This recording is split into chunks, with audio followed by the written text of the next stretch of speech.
사자하고 여우 그리고 당나귀가 셋이 합작해 가지고 사냥을 했습니다. 사자가 당나귀 보고 네가 좀 분배해 보아라. 그러니까 당나귀가 우리 셋이 합작했으니까 3등분 하는 것이 마땅하다고 얘기하니까 사자가 화가 났어요. 넌 도대체 뭐 했냐? 뭐 했어 네가? 잡아먹었어요, 홧김에. 그리고 여우에게 물었어요. 내가 나눠보라. 예, 제가 한 일이 있나요? 그저 사자님이 다 잡수시고 남은 거 있으면 제가 먹겠습니다. 사자가 너무 기분이 좋아서 넌 어디서 그런 지혜를 얻었느냐 물으니까 당나귀 죽는 것 보고 알았다는 거야. 이게 이솝 우화의 이야기입니다. 우리 시대에 제가 76년을 살았는데요, 내 생에 이렇게 무서운 전염병은 처음이에요. 아마 여러분도 처음일 거예요. 과거에도 우리가 돌림병이 있었고 전염병이 있었지만은 2년 거의 3년이 돼가는 이 무서운 병, 이 병으로 인해서 미국에서만도, 우리가 사는 미국에서만도 100만하고 9만 명이 죽었어요.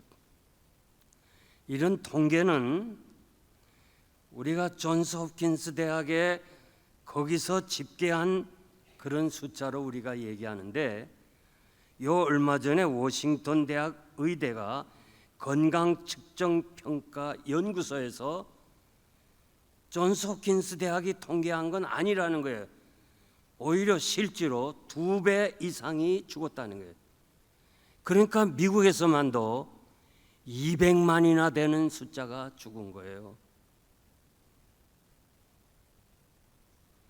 야, 여러분 아무도 안 놀래네. 200만이나 죽었다고 생각할 때 나는 여러분이 안 놀래는 거 보고 놀랍니다.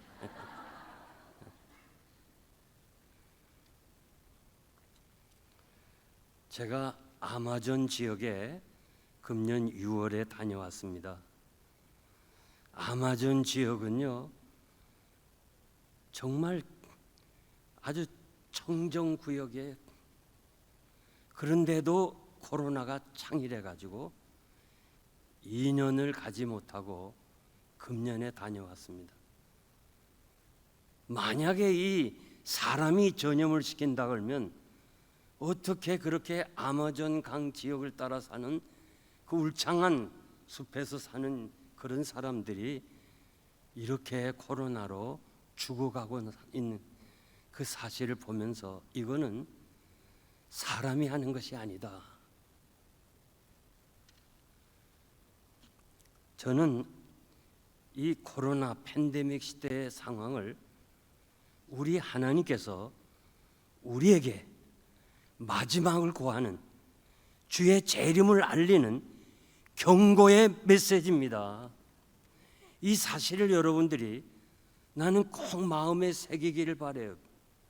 누가복음 21장 7절에 보면 주님은 재림 전의 징조를 말씀했는데 각처의 기근과 지진과 재난과 전염병이 있을 것이라고 말씀합니다.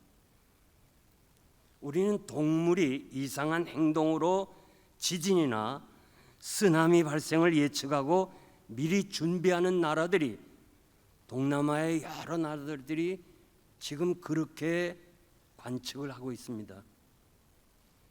과학적 증거는 부족해도 우연치고는 너무 적중한 사례가 많이 있습니다.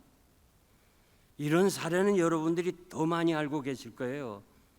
한 가지 예를 든다면 2004년 12월 26일에 인도네시아에 있는 스마르 섬에서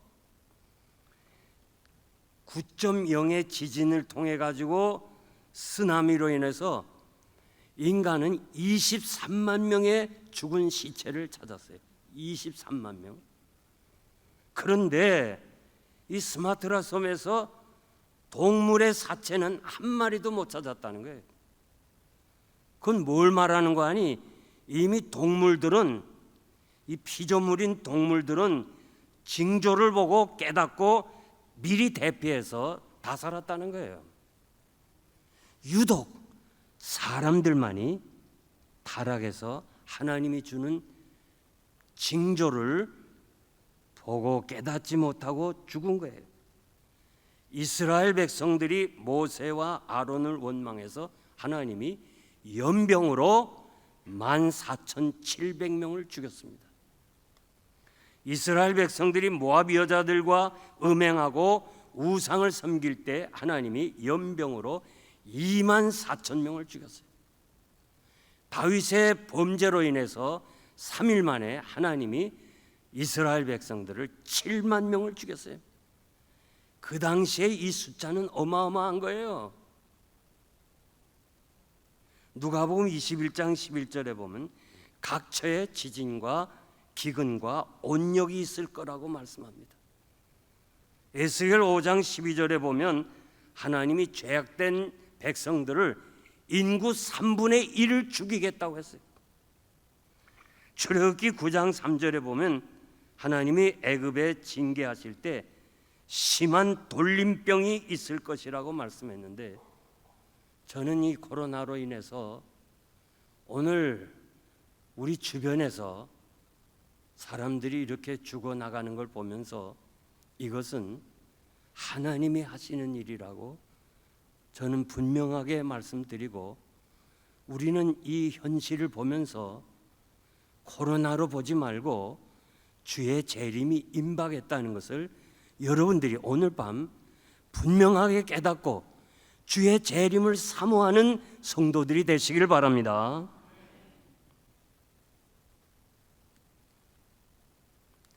우리가 초대교회를 보면은 그 무서운 환난과 핍박, 로마의 10대 황제의 그 폭행, 그 어려움을 어떻게 이겼느냐? 재림신앙으로 이겼어요. 일본은 교회가 항일 투쟁하는 거점으로 생각해서 교회를 말살시키고 예수 믿는 사람을 잡아가고 신사참배를 강하게 했어요. 그래서 그 어려운 시절을 재림신앙으로 이겼어요.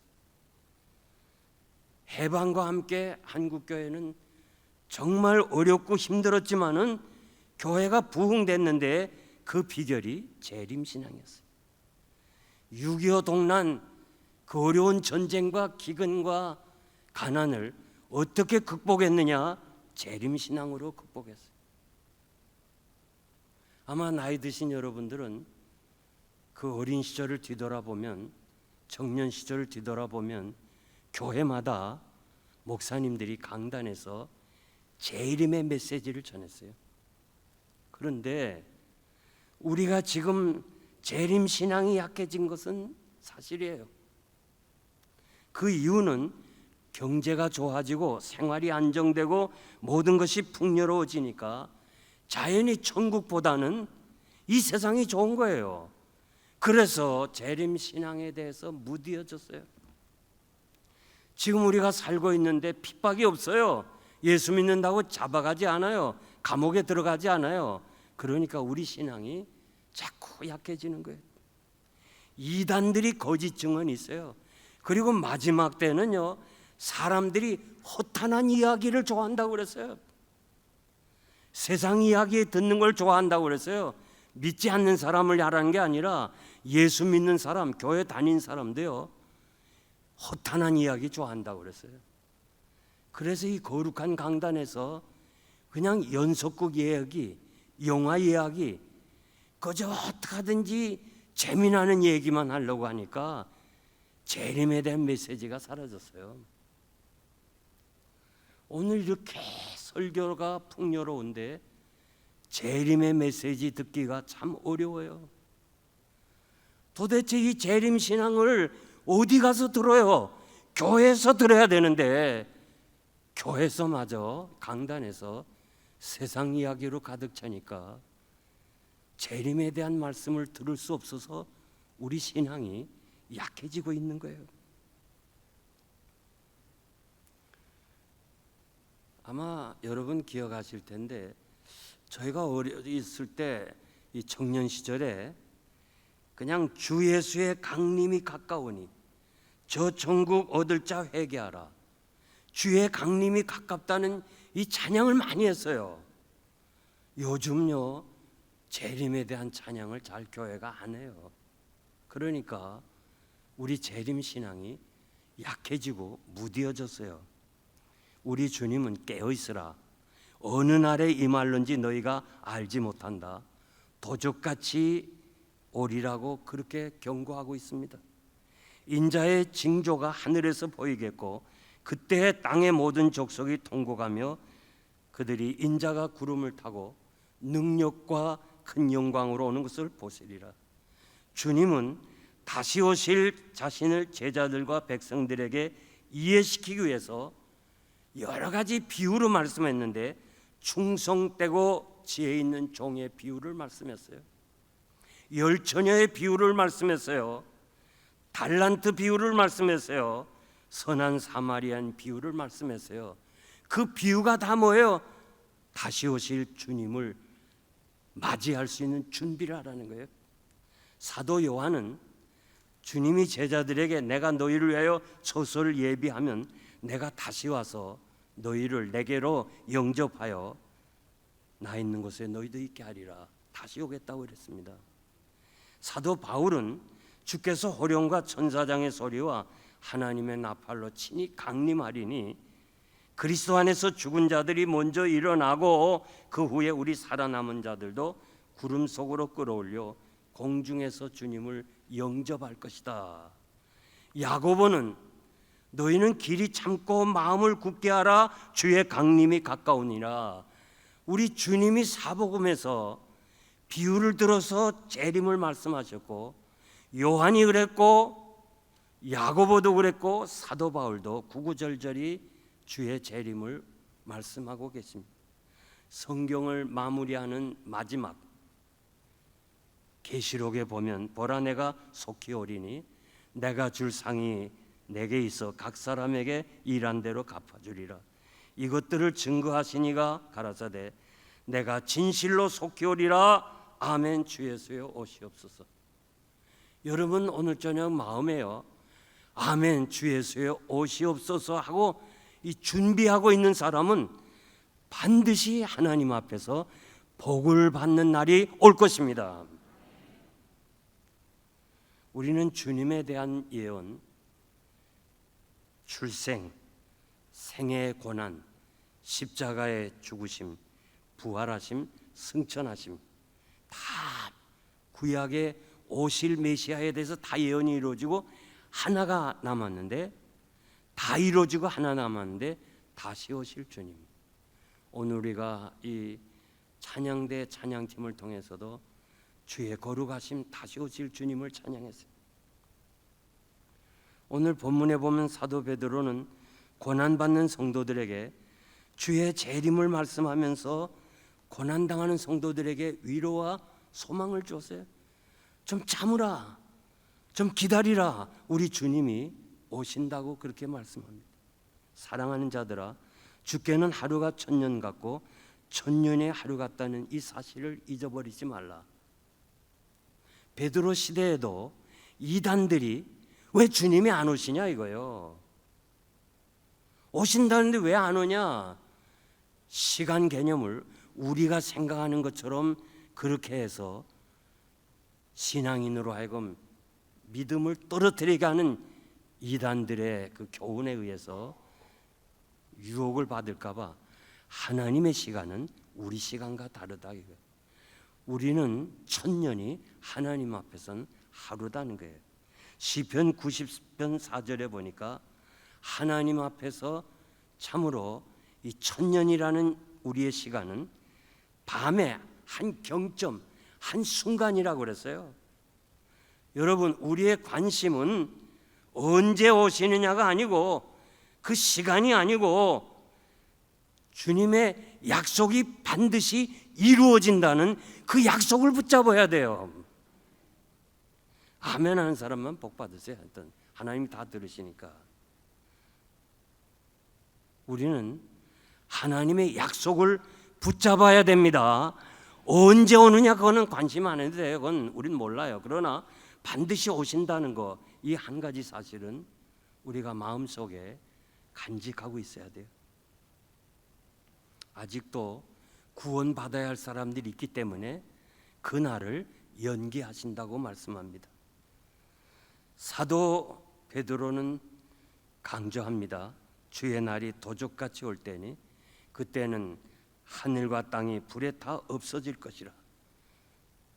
지구의 멸망이 아니고 우주적인 사건이에요. 우리가 살고 있는 이 지구촌은 불에 타서 풀어진다. 소금이 물에 녹듯이, 밀랍이 불에 녹아버리듯이. 여러분들이 9월 11일 테러로 인해서 뉴욕의 쌍둥이 빌딩이 내려오는 거 봤죠?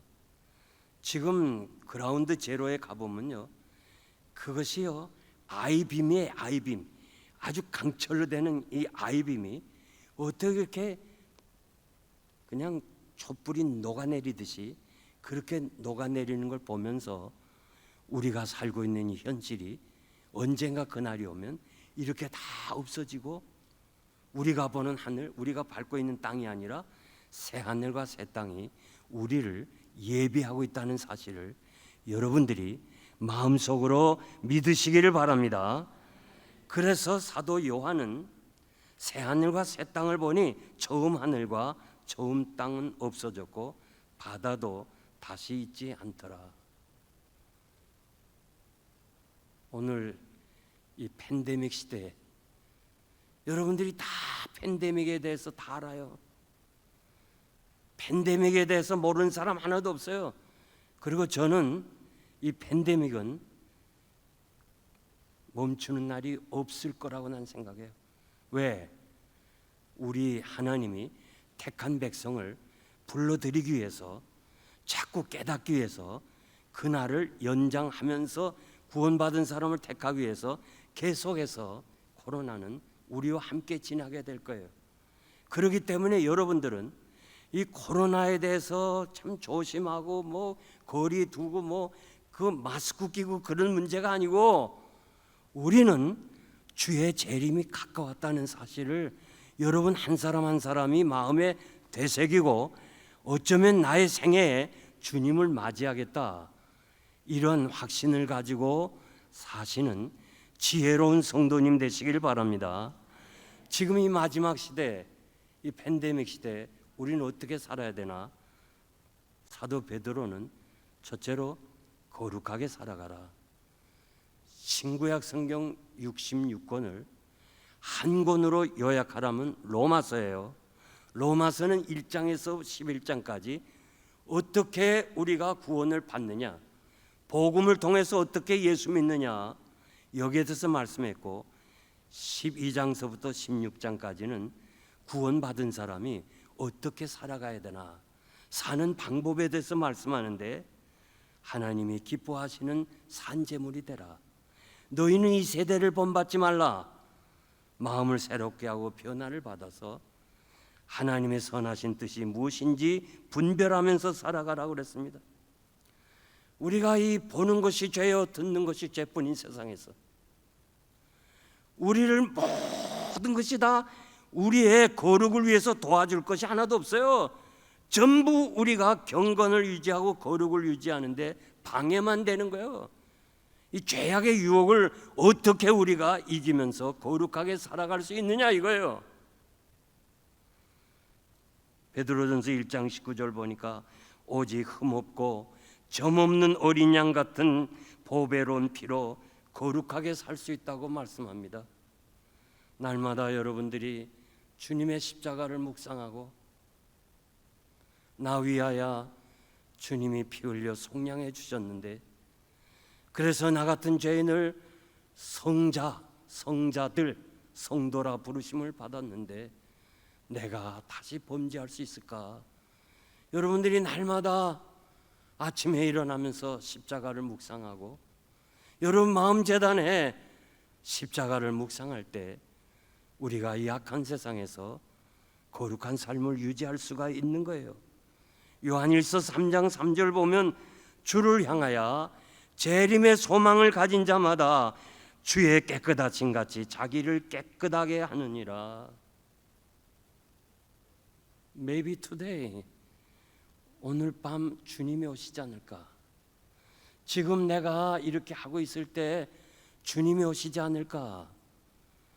추운 겨울에 구두를 수선하는 사람이 문을 요만큼 열어놓고 수선을 해요. 할아버지, 왜 추운데 문 닫고 구두 수선하지? 왜 열어놓고 합니까? 주님이 오시면 맞이하기 위해서 문을 열고 사업을 한다는 거예요. 그런 마음이 세상을 거룩하게 살아갈 수 있는 비결이에요. 요한복음 1장 14절 보면 말씀이 육신이 되어 우리 가운데 거하신다. 문법대로 해석한다면 하나님이 우리 가운데 장막을 친다. 나에게 장막을 친다. 내 마음속에 주님이 장막을 친다고 그랬어요. 그러니까 우리 안에 거룩하신 하나님이 거하시니까 우리도 우리 삶을 통해서 거룩을 나타내야 돼요. 거룩이라는 이 단어, 카도시라는 히브리 단어는 분리, 구별이라는 뜻입니다. 세상의 삶과 분리와 구별하기 위해서는 항상 준비가 필요해요.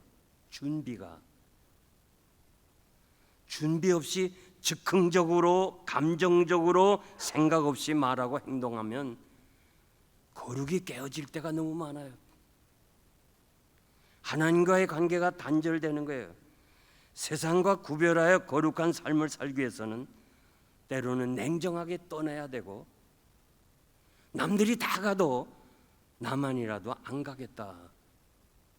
여러분 자동차를 타고 가면서 Do not enter, 들어가지 말라는 것처럼 여러분은 들어가야 될 장소가 있고 멈춰야 될 장소가 있다는 거 꼭 기억해야. 우린 세상의 유행 따라가면 안 돼요. 다른 길로 가라고 그랬어요. 변화를 받으라. 무슨 말이에요? 다른 길로 가라는 거예요. 우리가 살면서 취미도 좋고 운동도 좋아요. 또 인간관계도 좋아요. 여행도 좋아요. 꼭 있어야 돼요. 그러나 그것이 신앙생활에 장애가 된다면, 내가 교회를 섬기는 일에 방해가 된다면 떠나야 되고 버려야 돼요. 그래야 거룩을 유지할 수가 있는 거예요. 여러분들이 피자를 먹을 때 토막을 내서 먹는 거예요. 우리는 가정생활도 있고 또 학교생활도 있고 또 직장생활도 있고 취미생활도 있고 그리고 여가도 즐기고 그리고 교회생활도 하나 있다. 피자의 한 토막처럼 교회생활도 한 토막으로 생각하면 안 돼요. 피자처럼 나누면 안 돼요. 우리는 교회생활이, 이 교회를 섬기는 것이 우리의 삶 전체를 지배해야 돼요. 내가 하나님 앞에 나가 예배 드리는데 지금 누구와 만나는 것이 장애가 된다면 버려야 돼요. 그렇게 하지 않으면은 이 죄악된 세상에서 구별되이 살아갈 수가 없는 거예요. 1968년 박정희 대통령이 전방 시찰을 하면서 야전군 사령관들이 다 모였어요. 국방장관이 주최해서 박정희 대통령이 혁명을 일으켰을 때 도와줬던 장성들이 다 모였어요. 그래서 축배를 드는 거예요. 박정희 대통령이 다 장군들에게 술잔을 기우는 거예요. 다 바꾸서 건배하려고. 그런데 나이필 장군, 그 나 장군한테 주니까 각하 콜라를 주세요. 이 사람아 무슨 애들처럼 콜라야. 다시 두 번째 주려고 그러니까 각하 콜라를 주세요. 이 사람아, 애들처럼 콜라가 뭐야? 왜 그래? 내가 금년에 집사로 임명받았습니다. 목사님과 약속을 했습니다. 술을 안 마시기로 약속했습니다. 그러니 제발 카카 콜라를 주세요. 지금 자존심 싸움이에요. 그 장성들 장군들이 다 지금 심각하게 술잔을 받아들고서 지금 건배를 들려고 하는데 이 나이필 장군 혼자만 계속해서 카카 콜라를 달라는 거예요. 세 번째 박정희도 자존심 있잖아요. 다시 주는데 거절하니까 술을 얼굴에다 부어버렸어. 그리고 나가버렸어. 완전히 그 파티장이 다 깨지고 말았어. 그럴 때 그 국방장관을 비롯해 가지고 거기에 있는 장군들이 말해요. 야, 난 장로다. 난 안수 집사야. 뭐 서리 집사 가지고 그래. 그러면서 막 조롱을 하는 거야. 너 이제 별 다 떨어졌다. 나 장군은 너무 마음이 아픈 거예요. 아유, 괜히 왔다고. 응? 집에 돌아가는데 잠이 올 리가 있나? 잠을 못 자잖아요. 그러니까 아내가 여보, 오늘 무슨 일이 있었어요? 아니, 아무 일도 없었어요. 뭐 아무 일 없어요. 내가 보니까 무슨 일이 있는데 얘기해봐요. 그랬더니 오늘의 그 얘기를 한 거예요. 아내가 신앙이 좋거든요. 여보, 잘했어. 잘했어. 난 정말 당신과 같은 사람하고 결혼했다는 걸 너무 행복해. 우리 군복 벗자. 의의 옷을 벗지 않는 거 감사해.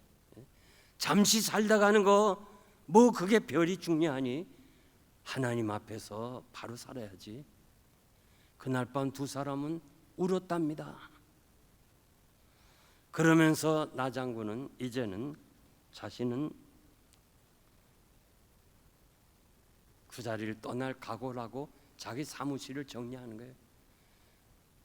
청와대에서 박정희 대통령이 들어오라는 명령이 내렸어요. 올 것이 왔구나. 다 정리를 했어요. 그리고 청와대로 들어가는 남편에게 여보, 당신 오늘 마지막이야. 가서 박정희 대통령한테 예수 믿으라고 전하고 와. 그 당신 사명이야. 아내가 막 격려해. 떨지 말아요. 담대해요. 우리 믿는 사람은 하나님이 함께 하셔요. 전도하고 오세요. 그래서 나 장군도 떨리는 마음으로 청와대에 들어갔답니다. 그랬더니 박정희 대통령이 나오더니 다른 놈들은 다 가짜야. 너만 진짜다. 별을 하나 더 달아주더라는 거예요. 그러면서 이분이 제대 후에 장관급인 비상계획원 위원장으로 임명하면서 대통령이 참으로 항상 칭찬했고 국가 원수가 주는 술잔을 거부하는 믿음의 장군이야말로 어떤 압력도 부정도 유혹도 능히 거부할 수 있는 인물이라면서 이분을 지켜 세워주고 항상 자랑을 했다는 거예요. 너희들이 나 장군처럼 살아가라. 이분은 세문안교회 장로님으로 계시다가 하나님 나라에 갔어요. 저는 이 이야기를 저 전주 바울교회 원파련 목사님이 저희 교회 와서 말씀을 전할 때 저는 울었습니다. 울었어요. 야, 저런 분들이 아직도 계시는구나. 난 그런 얘기를 들을 때요, 내가 한없이 작아지는 거예요. 작아지는 거. 여러분들이 그 자리에 있었다면 어떻게 했을까 한번 생각해 봐요. 우리 자신이 앞으로는 좀 더 거룩해져야 돼요. 좀 더 의롭게 살고 예수 믿는 사람답게 살아갈 수 있는 결단이 바로 거룩을 유지하는 거예요. 이 세상에서, 이 악한 세상에서 여러분들이 거룩하게 사는 것은 쉬운 일이 아닙니다.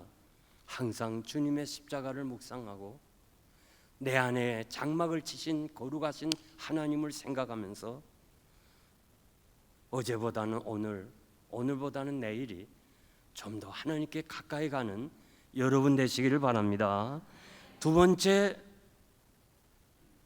베드로는 경건하게 살아가라고 그랬습니다. 경건이라는 이 단어는, 헬라어 단어는 누구를 닮아간다 그런 뜻이에요. 여러분, 누구를 닮아가겠어요? 주님을 닮아가야지. 아멘입니까? 아멘입니까? 주님을 닮아가야 돼. 에베소서 4장 13절 보면 우리가 하나님의 아들을 믿는 것과 아는 일에 하나가 되어 온전한 사람을 이루어 그리스도의 장성한 분량에까지 자라가라고 그랬어요. 사도 바울은 내가 그리스도와 함께 십자가에 못 박혔나니 그런즉 이제 내가 산 것이 아니요 오직 내 안에 그리스도께서 사신 것이라 이제 내가 육체 가운데 사는 것은 나를 사랑하사 나를 위하여 자기 몸을 버리신 하나님의 아들을 믿는 믿음 안에서 사는 것이라. 사도 바울은요, 예수님을 믿는 단계, 예수님을 따라가는 단계, 예수님을 닮아가는 단계, 예수님처럼 되는 단계까지 한 단계 한 단계씩 예수님을 닮아갔어요. 저도 일찍이 한국에서 31살에 담임 목사가 됐습니다. 그때 장로님이 6분 계셨는데 대표 기도할 때마다 어린 종이 말씀을 전할 테니까 성령이 붙잡아 달라고 자꾸 나를 어린 종이라고 그래요. 그것이 제가 굉장히 부담스러웠어요. 내가 어리긴 왜 어리냐.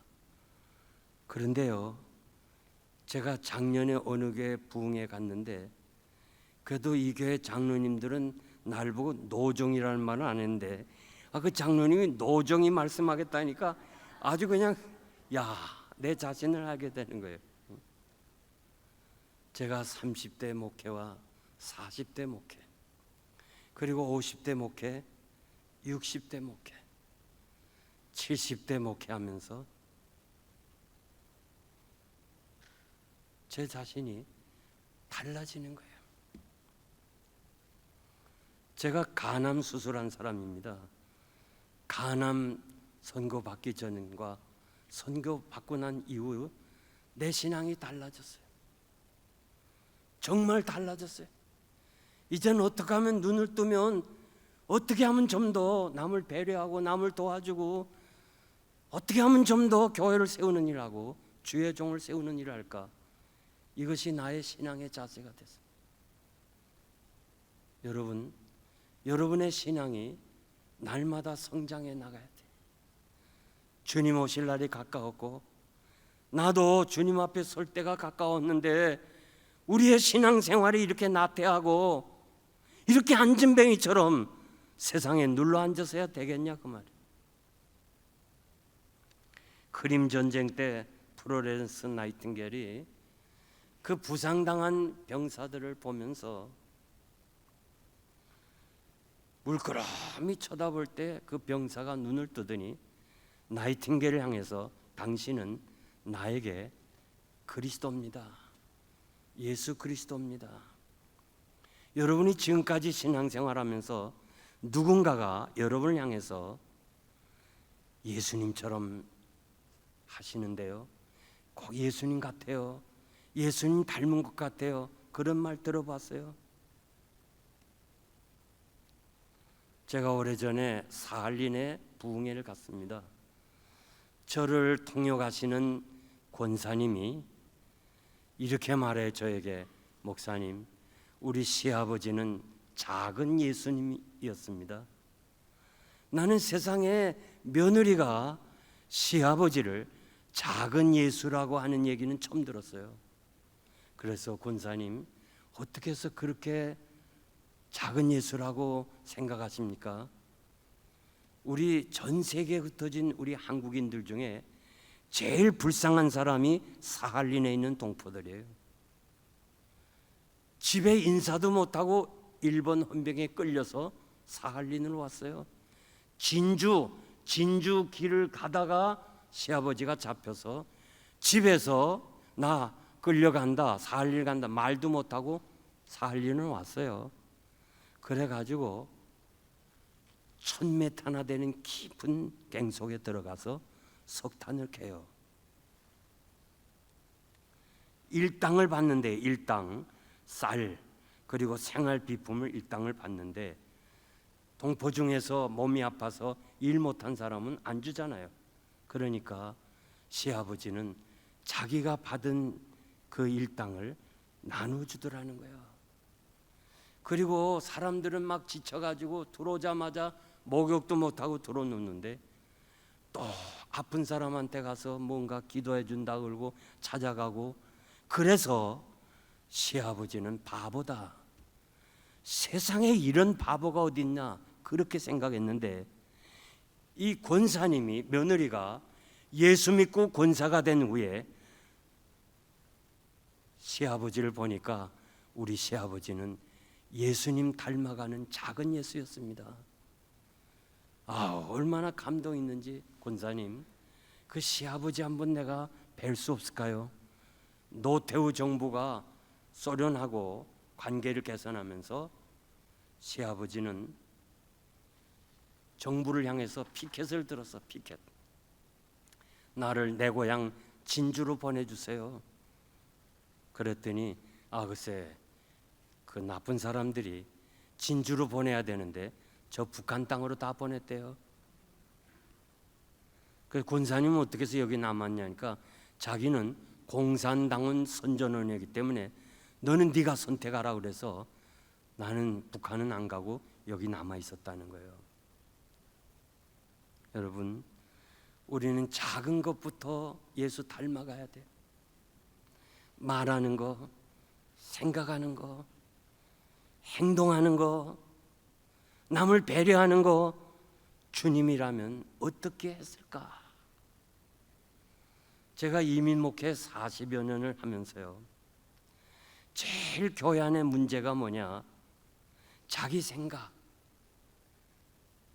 자기 지식, 자기 신앙이 제일인 거예요. 이민교회 초대교회 이 초교파로 모였잖아요. 그 장로님들이 수십 명 되거든요. 다 초교파로 모였거든요. 여러분, 터널 뷰라는 말 알아요? 시야 협착증이야. 우리말로 말하면 터널을 지날 때요, 터널 밖에서 보이는 세상이 있어요. 자동차 타고 가면 저 터널로 보는 세상이 있어요. 그것만이 전부예요. 그런데 터널 밖을 나와보세요. 얼마나 넓은 세상이 있어요. 근데 우리 교인들 중에는요, 이 터널 뷰가 문제예요. 자기 신앙이 제일이에요. 자기가 알고 있는 게 제일이에요. 자기 경험이 제일이에요. 그래서 교회마다 분쟁이 일어나는 거예요. 난 여러분 그렇게 살지 말기를 바라요. 정말 신앙의 교만이 얼마나 힘든지 몰라요. 지금 이 교회 장로님 중에 한 분이 후암제일교회에 계셨다는 얘기를 제가 들었는데요, 봤어요. 후암제일교회가 이학인 목사님이 그 60년대 말 70년 초에 카나다와 미국을 방문하고 예배당을 잘 졌어요. 남산 중턱에. 옛날에는 참 큰 교회고 좋은 교회였어요. 지금은 뭐 큰 교회가 너무 많으니까. 그런데 예배당을 지으면서 4층 건물인데 수세식 변소를 교회 안에 들어왔어요. 왜? 미국과 카나다를 가보니까 다 수세식 변소예요.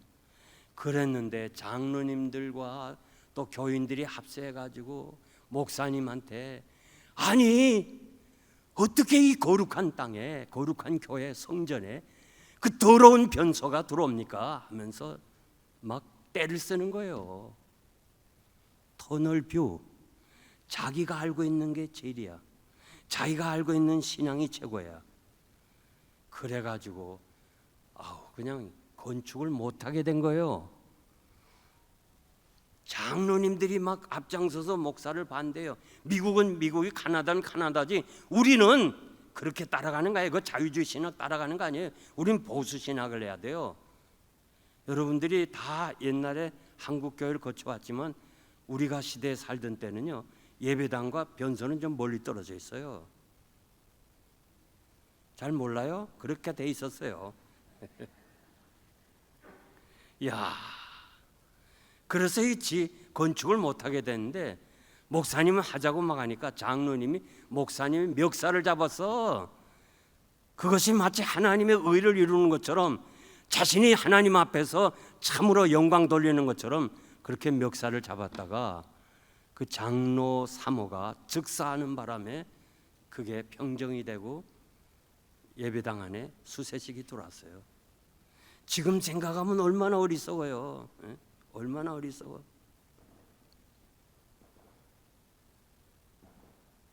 제가 목회하면서요, 할 말이 많지만은 여러분들과 이 교회를 위해서 한 말씀 드리고 싶은데, 미국 교회 우리가 5년을 빌려봤어요. 미국 목사님들은 신방 안 해요. 저 뒤에 인사할 때 신방해요.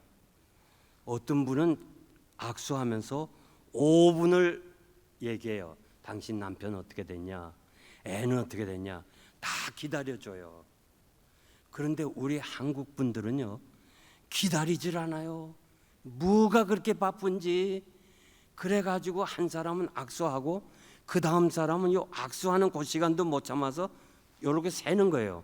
그래서 두 사람 다 잡아야 되니까 한 사람 잡고 안녕히 가세요 그랬어요. 안녕히 가세요. 그랬더니 글쎄 이 악수한 사람은 야채 장사하는 좀 가난한 사람이고, 그 센 사람은 사장이에요. 사장, 돈 많은 사람. 그러니까 이 사람이 목사는 돈만 안다, 터널 뷰, 자기 생각이야. 이것도 금방 얘기해 줬으면 아는데, 이렇게 교인이 많다 보니까요, 한 바퀴 쭉 돌아서 내 귀에 오는 건 한 달쯤 걸려요. 그래서 교회를 안 나오는 거야. 소문을 막 퍼뜨려. 필라델피아에 영생교회 이용골 목사는 돈밖에 모른다. 뒤늦게 가서 제가 사과를 했어요. 미안하다고. 나 절대 그런 사람 아닙니다. 나도 일찍이 중학교 1학년 때 등록금을 못 내서 대학을 맞은 사람이에요. 고학을 한 사람이에요. 내가 만일 차별을 둔다면 하나님이 내게 벌 위에 벌 내리실 거예요. 나 절대 아니에요. 차별한다면 나가 오히려 가난한 사람을 더 귀중하게 생각해요.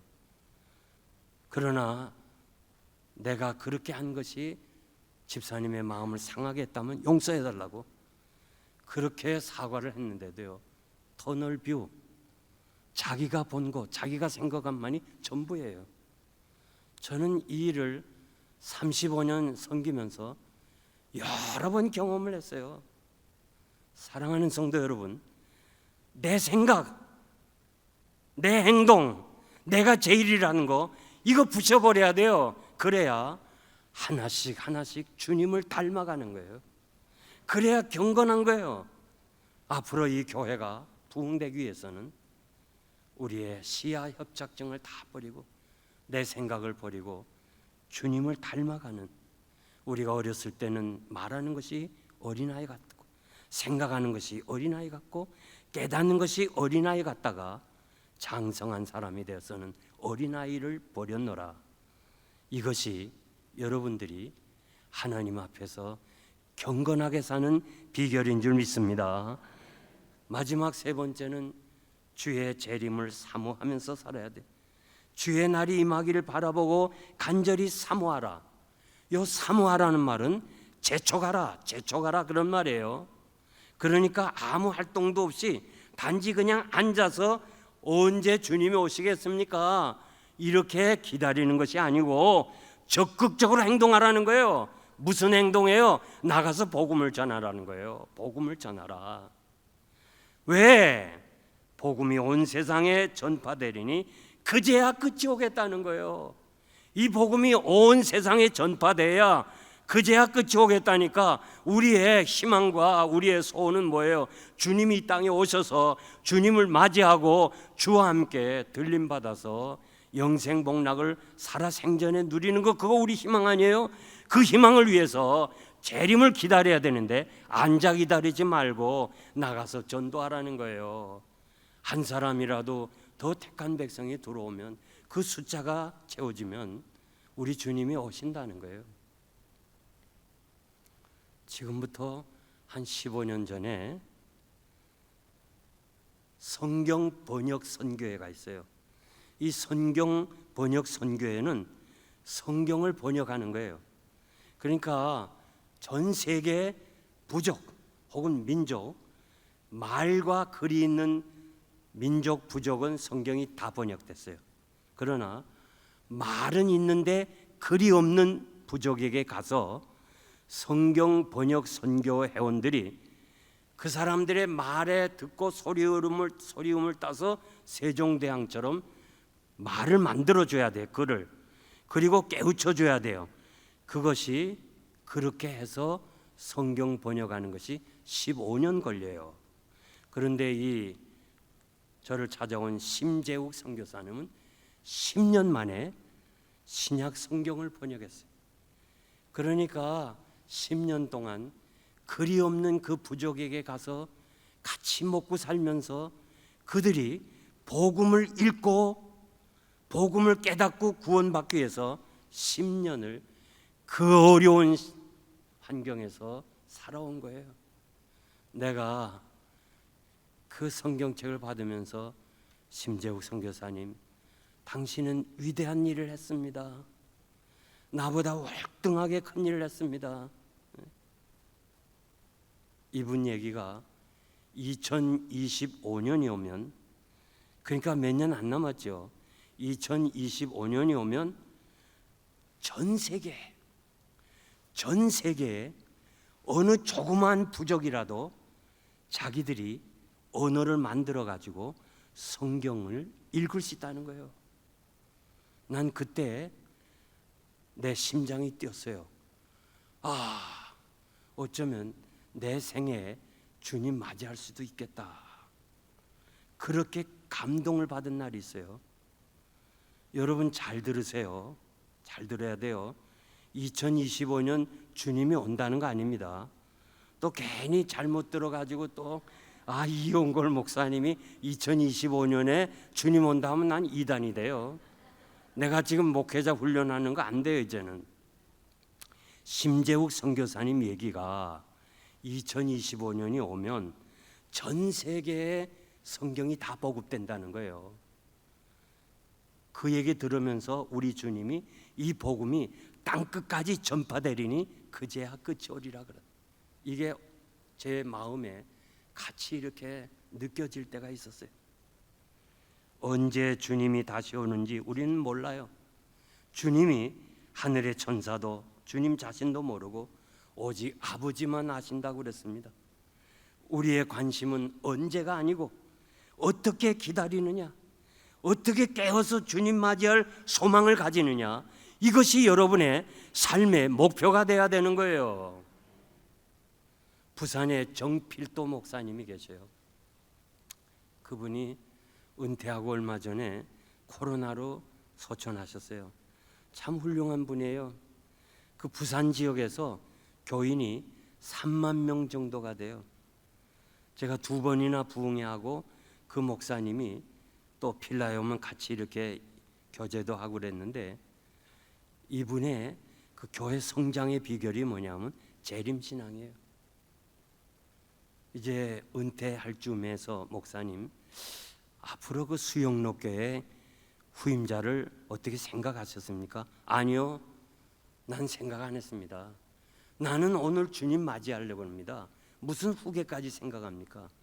그는 하루하루를 주님을 맞이할 수 있는 자세로 그의 생애를 보냈고, 그가 교회를 섬겨서 하나님은 위대하게 그를 사용해 주었어요. 왜 여러분 무디가 그렇게 위대한 전도자가 됐어요? 무디에게 물어보니까 자신은 날마다 주님을 맞이할 수 있는 마음으로 전도했다는 거예요. 내가 전도하다가 오늘 주님 맞이하겠다, 그런 자세를 가지고 전도했기 때문에 위대한 전도자가 된 겁니다. 사랑하는 성도 여러분, 우리 오늘 재림신앙으로 좀 무장하길 바라요. 내가 아비된 심정으로 여러분들에게 말씀드리는데, 오늘 이 자리에 참석한 여러분들이 재림신앙으로 무장하시기를 바랍니다. 14세기 벨기에 황제인 레이몬드 3세는 동생이 혁명을 일으켰어요. 그래갖고 왕권을 탈취했어요. 사람의 눈들이 있기 때문에 형을 죽일 수는 없었어요. 그런데 형을 어떻게 처우했는가 하니 아주 특별한 감옥을 만들었어. 아주 큰 감옥을 만들었는데 형이 굉장히 뚱뚱해요. 체격이 커요. 그래서 이 형이 그 안에 있게 하여 감금했어요. 파수도 안 봐요. 감옥에 문도 없어요. 다 열어놨어요. 단지 문이 작아요. 이 레이몬드 3세가 다이어트를 하고 완전히 홀쭉해지고 빼빼해지면 나올 수 있어요. 그러나 지금 체격 가지고는 그 문을 나올 수가 없어요. 그렇게 만들었어요. 그리고는 이 레이몬드 3세는 그래, 내가 어떻게든지 굶고 말이야 살을 빼고 날씬해져 가지고 내가 이 문을 나서겠다. 파수하는 사람도 없어요. 감옥에 문도 없어요. 그냥 작은 거 이렇게 입구만 만들었어요. 그런데 이 동생이 자꾸 매일처럼 말이야 아주 맛있는 거 막 진미로 말이야 음식을 막 주는 거야. 그러면 이 황제가 결심을 했다가도 우선 먹고 보자. 내일부터 다이어트 해야 되겠다. 그러면서 자꾸 먹는 거예요. 그러니까 살이 찐 대로 그대로 있어서 나오지 못하는 거예요. 그래서 역사가들은 이렇게 평가했어요. 그는 평생 감옥에서 죽었는데 음식을 절제하지 못하여 죽었는데 철장의 포로가 아니라 식욕의 포로가 되었다. 그래서 감옥 안에서 죽었어요. 우리가 살면서요, 레이몬드 3세처럼 마음은 주의 재림을 기다려요. 주의 오심을 사모하고 있어요. 그런데도 우리가 사는 이 현실이 너무 좋아서 자꾸 여기에만 빠져들어가다가 우리는 세상 따라가다가 우리의 미래가 어떻게 될는지 불안한 거예요. 사랑하는 성도 여러분, 이제 너무 욕심 부리지 말아요. 있는 바를 족하게 생각하고 어떻게 하든지 여러분, 세상의 욕심이 아니에요. 물질의 욕심이 아니에요. 좀 신앙의 욕심을 가져요. 나도 저 사람처럼 좀 예수 잘 믿어보겠다. 나도 좀 신앙생활 잘해보겠다. 이런 왜 욕심은 왜 없어요? 사랑하는 성도 여러분, 오늘 이 밤에 참석한 여러분들이 다 재림신앙을 가지고 주의 재림을 사모하다가 영광스럽게 주님을 맞이하는 여러분 되시기를 축복합니다. 이제 제가 결론적으로 말씀드리고 싶은데요, 세계 2차 대전이 시작되었을 때 영국 국민들은 극도의 혼란과 깊은 절망과 미래가 불안해요. 이럴 때에 영국 국민을 향하여 영국 여왕은 얼마 전에 돌아가셨죠. 영국 여왕은 이제 두 사람을 신뢰한다고 그랬어요. 한 사람은 정치가인 윈스턴 처칠, 다른 한 사람은 교회 지도자인 윌리엄 템플. 이 두 사람을 불러서 당신들이 불안해하는 국민들에게 연설을 좀 해달라.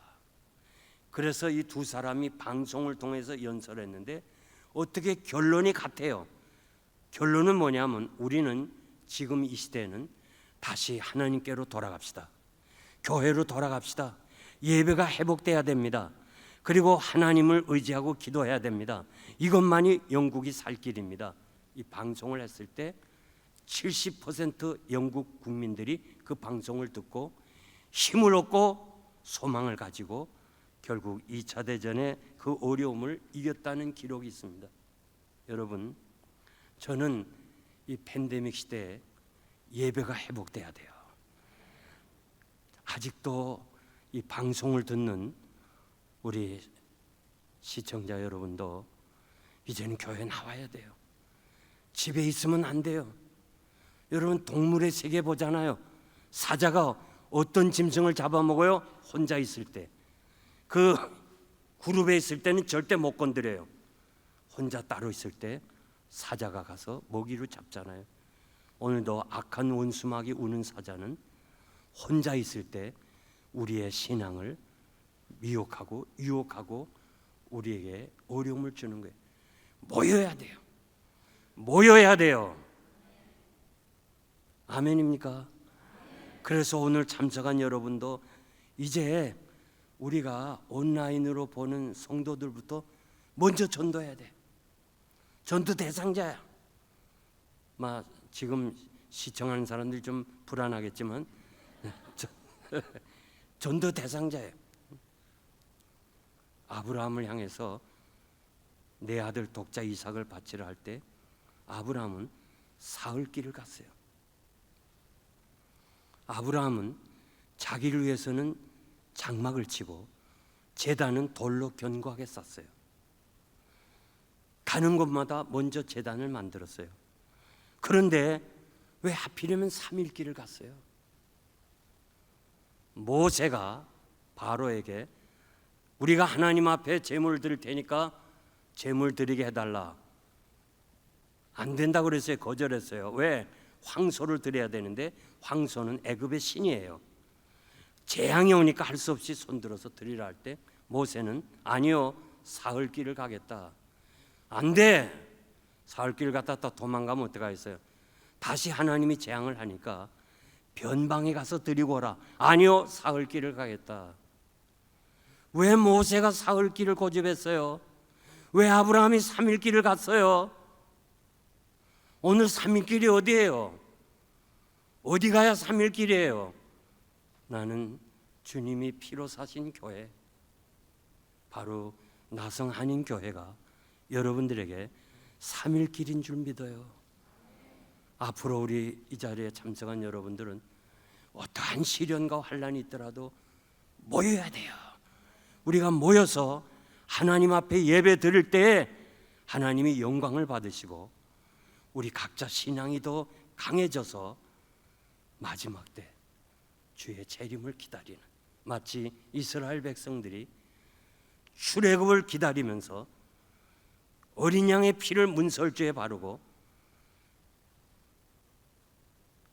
출애굽을 떠나기 위해서, 애굽을 떠나기 위해서 기다린 것처럼 목사님 통해서 생명의 양식을 먹으면서 주님이 오라 하면, 주님이 오시면 내가 맞이하겠습니다 하는 이런 재림신앙으로 무장해서 여러분들이 믿음으로 승리하시길 바랍니다. 축복합니다.